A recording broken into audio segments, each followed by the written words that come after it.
We left off yesterday where the inner circle of Paro said to him, be reasonable.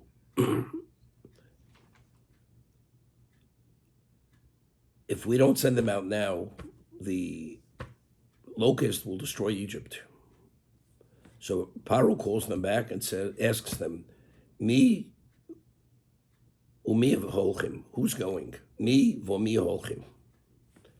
So Moshe responds, with our youth, with our elders, with our children, daughters, sons, our flocks, our herds, we're all going. Because it's a holiday, Chag Lashem. So Paro says to them, it's not happening. And besides, I see raw neged penechem. What's the point of going? You're all going to die. I see bloodshed in the desert. Because Paro was an expert astrologer, and he had seen in the stars that the Jews are not going to survive the desert. So over here, there's an interesting balaturim, that when he asked the question, he says, Oma Paro Moshe, Ma atem mavakshim, kol kach lechos, v'chiatem svurim likonis loretz. Do you really believe that you can go into the land? Mi v'mi olchim, ki kulam yamusa b'midbar. All those that are going out of Egypt are going to die in the desert. Chutz mi Yeshua v'Kalev, except for Yeshua and Kalev. They're all going to die. Now this is where he says, Mi v'mi aholchim, those words, Mi v'mi aholchim b'gematria Kalev u'benun. The numerical value of Mi v'mi is Kalev u'benun. So that's what he says. The only ones who are going in are Kalev and Yeshua. The Shiva Moshe, so Moshe responded, B'noreinu b'skenu nelech, kilo nigzug zera el lo pochus mi ben chof. The only ones that are within the decree to die in the desert are those who are from 20 to 60. Noreinu means the youth that are less than 20, and the elders that are above 60, they're not dying. They're going in. But are you ready? The zodiac, the astrology revealed little to the detail that they will die. But who's dying? It's only those between 20 and 60. But the Norim, the youths that are less than 20, and Zakanim, which are more than 60, they're not part of the decree, so they're all going in. So what you're saying isn't correct. It's the Balaturim.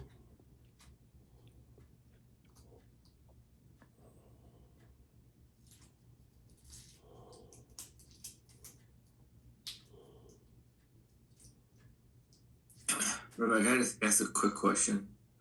I just want to continue because we're recording right now. Oh, sorry.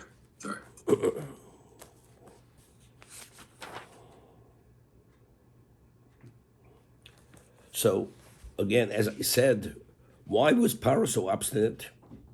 Because he believed that God is not the universal power, but rather God is a power like every other deity. So initially, at the time of the Borod, he had believed that the end was coming. Everything was being destroyed. But when he realized that the wheat and the spelt crop had survived the hail, he realized God evidently is not the all-powerful, the Almighty, because if he was the Almighty, he would have destroyed even the wheat and the spelt. But now what happens? So it was a false security. Paro had this false security, and therefore he was able to be obstinate and not to submit. V'yom Hashem el Moshe neteyotcha el Eretz Mitzrayim ba'arber v'yal Eretz Mitzrayim. Now, extend your hand over Egypt with the plague of locust, and they will come upon Egypt. The yochel is called Esav Oretz, Esav called Shehishir Haborot. Very specific. They will come, eat all the vegetation of the land that the hail has left over, that the hail had spared. What did the hail spare? This is Hachit Vakusemis. The wheat and the spelt crop that was spared, which was miraculous, That's what they're coming to eat. And once that happens, Paro is going to be overwhelmed and taken by surprise. Because he didn't think about that. Because he believed, just as the God of the wheat and the spelt was able to stand up against the God of the Jew, he will stand up against the locust, that the God of the Jew is setting the locust. The Moshe's Mateo L'Eretz Mitzrayim, Vashem Niag Ruach Kodim Boretz. God caused an easterly wind to blow, Kolayom Chol Halaylo, all day and all night. Haboka Hoyo, morning came, Ruach HaKodim Nosas Arbe, and the easterly wind brought in the locust.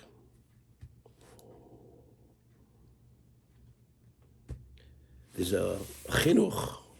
The chinuch points out many times, if a miracle is happening, what's a miracle? And these are revealed miracles. The locust could have come immediately. What do we have to have all this precursor? The wind was blowing, the easterly wind all night, all morning, and then suddenly the locusts sweep in and they cover the land. Should it say the locusts suddenly arrive? We're able to exaggerate the miracle. Evidently, the miracle takes place. There's a certain aspect of natural taking place here. How does locust normally come? There's a wind, easterly wind blows for a certain period of time, and then the locusts arrive. And how do they arrive? We'll see in a moment. As originally Moshe had said, it's going to cover the sky to such a point the sunlight will not penetrate the covering of the locust. But if it's such a miracle, what do we need this introduction of the wind blowing day and night? So Chinuch brings out a point. And because we find the same thing by Kriyas Yamsuf, by the splitting of the sea. The wind blew all night, and suddenly in the morning, the sea splits. So the Chinuch says that even when Hashem performs a revealed miracle, if a person wants to deny that it's the hand of Hashem, there's always an escape clause. You can always attribute it to a natural event. You'd say, but there's never been such a locust as was predicted. Since the history of Egypt, such a locust has never come upon Egypt in such numbers. And we'll see Rashi later. And it's even one species. In the future, there were other serious locusts. There are multiple species. This was one species. Never happened before. But if it's a miracle, what do we need the precursor? The introduction of the wind was blowing all night and all morning. The answer is, the Chinuch says, because Hashem will never put a person in the position where he's forced to believe. There's always that escape route, meaning even the person who wants to be irrational, he has something to attribute his position to, that there was something natural about it. It's not God, but because if it was really the hand of God, why did the locust come instantaneously? Why do we need this introduction, this prelude of the wind blowing day and night? So if a person chooses to deny the reality, he has what to rely on to deny the reality. Therefore, we see by the locust, that's why you have the prelude of the wind blowing day and night. The Chinuch says it by Kriyas Yamsuf. But I'm saying you see the same thing over here.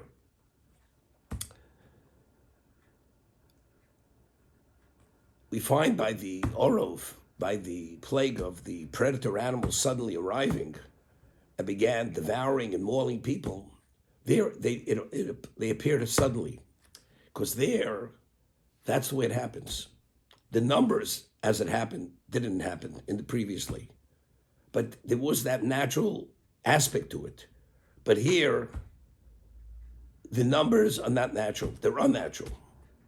So Hashem gives it that slightly natural characteristic that if you want to deny, you're able to deny and you have what to rely on to deny it. Okay, Ernie,